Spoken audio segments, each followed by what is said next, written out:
among a very impressive group of colleagues. As many of you know, every time a lawyer gets a chance to speak, we take that opportunity because we like to hear ourselves talk, apparently. So, Professor Yang, I know that 15-minute cap is for me. Anyway, today, what I want to discuss is the interplay between China's globalization and the rule of law.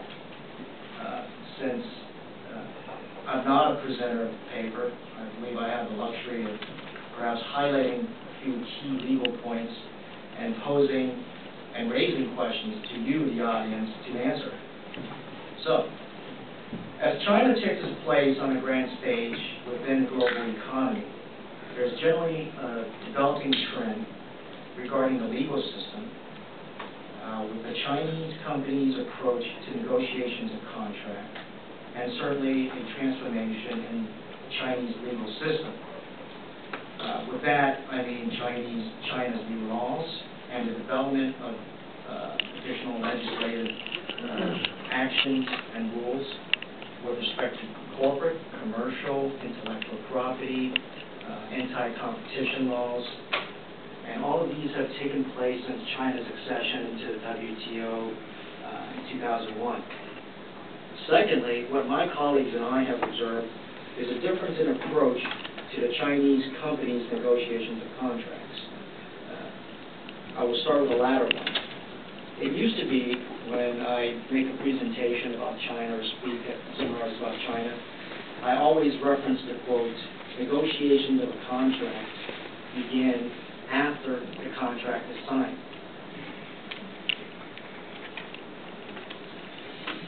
Whenever I think of that quote, it leads me back to when I was a young associate, a very naive associate, 15 years ago.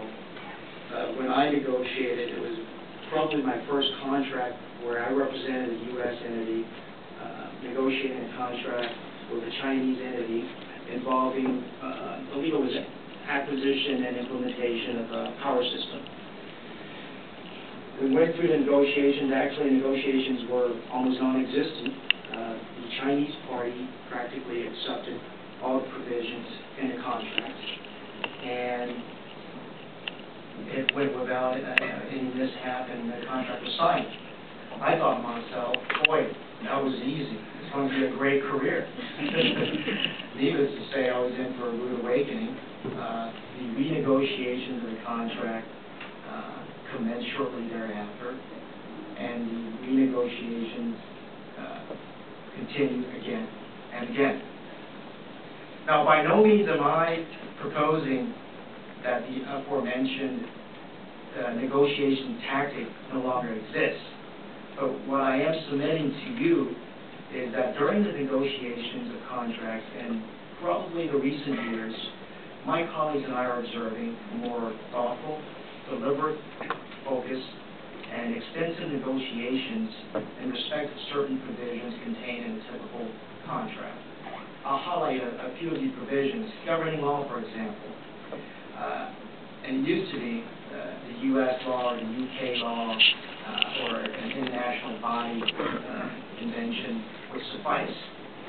Now, China has developed its own set of rules and laws, or perhaps because the Chinese party desires to be protected under its own set of laws, or a combination of both, or perhaps the Chinese multinational companies now realize and recognize that they have to address any negative judgments within certain jurisdictions globally. This governing law provision has become more and more important and certainly more heavily negotiated. Secondly, another provision that I found to be more negotiated is relating to dispute resolution and venue. Venue, what it is a foreign selection provision where parties choose, if we have a dispute, where do we go and settle or, in fact, litigate, if necessary, the dispute.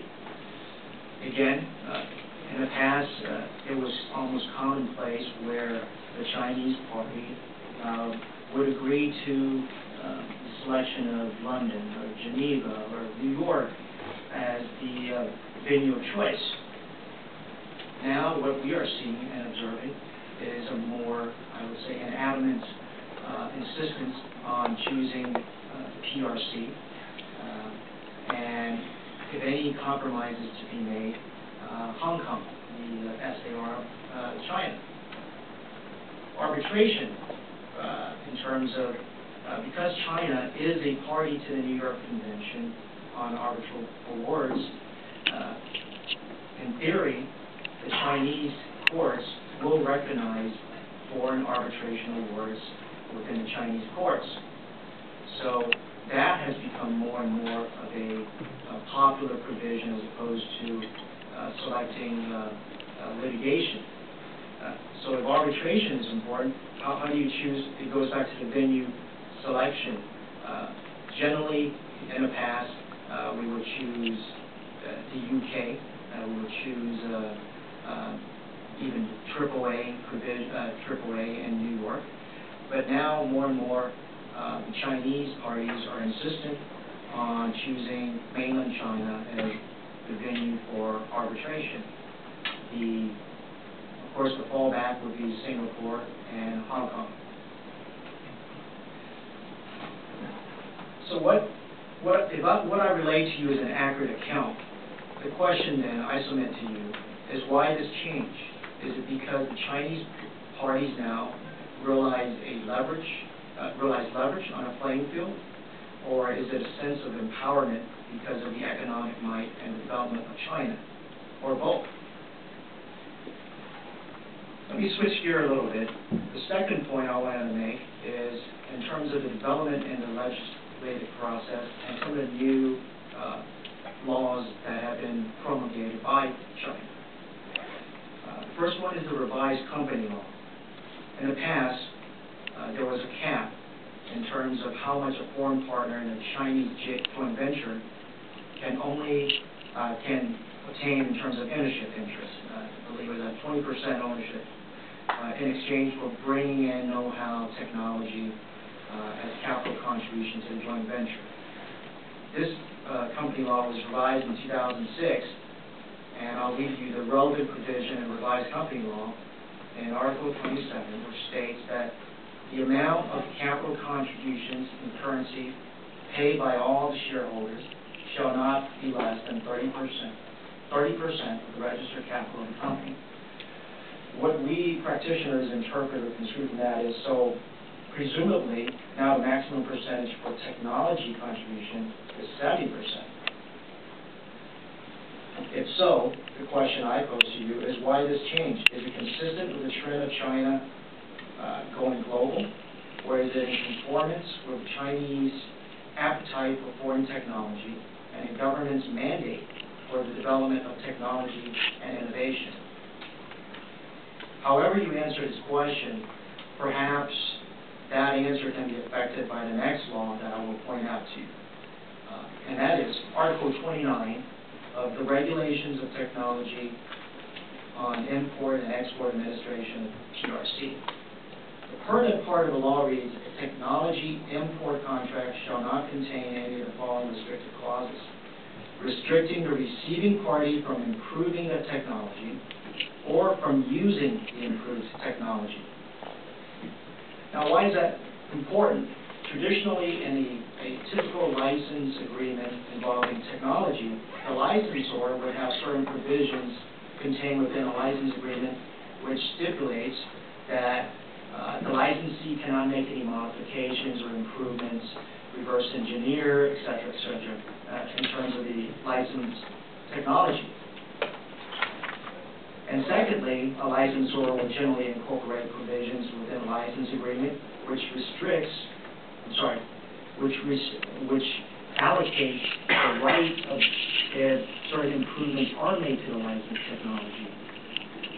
And generally, that allocation would be that the licensor retains all rights in any improved technology. Now, with Article 29, what is construed here is that a foreign licensor bringing technology into China and licensing that technology cannot prohibit the receiving party, presumably the Chinese party, from making any improvements or modifications to the licensed technology. And when allocating the rights of the improved technology, the licensor cannot place restrictions and prohibit the licensee's use of improved technology. As an attorney representing a foreign licensor going into China, this certainly raises serious concerns. And the question I pose here is this law intended by the Chinese government to prohibit the stifling of innovation and promote technological improvement so that Chinese companies can make certain advancements in technology? Or does this law fall within a pattern of what many may have coined China's nationalism of technology and IP? Finally, let me take a look at the anti-monopoly law of the PRC. This anti-competition law became effective as of August 2008, after 13 years of debate. When it takes that many years of debate and a multitude of drafts and review and comments, it is reasonable to believe that the legislation may have significant implications. Due to the time constraints, I will highlight a particular section of the AML, the anti-monopoly law. The provisions on mergers and acquisitions of domestic enterprises by foreign investors. These provisions include specific regulation as to the pre-merger notice requirements of foreign acquirers, especially as to the proposed acquisitions in key industries and proposed acquisitions of well-known or time-honored Chinese brands. A notable case falling under the AML was Coca-Cola 2008 failed bid to acquire the Chinese fruit juice company maker Huimin. The government said it rejected the Coca-Cola Huimin transaction because their market share would be too big and would stifle competition. But industry observers said the Chinese government appeared to be trying to prevent one of China's few successful brands from falling into foreign hands.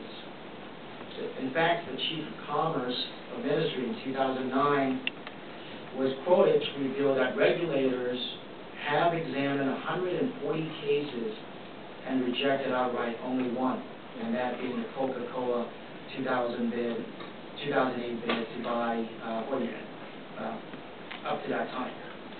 He said that there were 5 other deals, and all involving foreign companies, were passed with minor conditions such as selling off assets. So the question becomes, is whether the AML, the anti-competition law in China, actually helps foreign companies because it provides guidance and uniform regulations, or conversely, does it subject multinational companies to uncertain enforcement and harsh penalties? And are Chinese firms actually favored under this AML, anti-competition law? So in summary, as China goes global, the rules of the law are changing in parallel, and the Chinese companies' approach to the contract and the negotiations of contracts are observed to be following a different trend as well.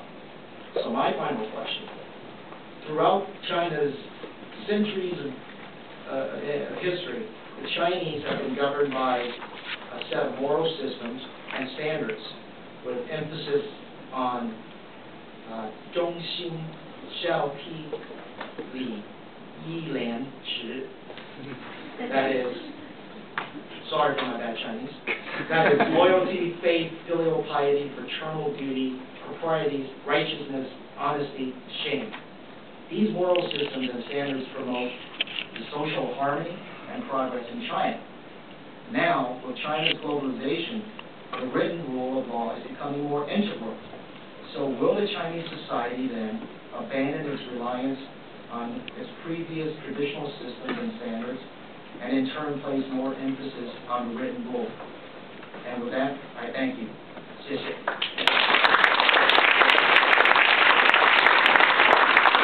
I hope you have written down the questions so you can answer at the end of it. So last but not at all least speaker is Professor Mary Teagarden, and she has a tough job of finding the balance between yin and yang, but in China and the world.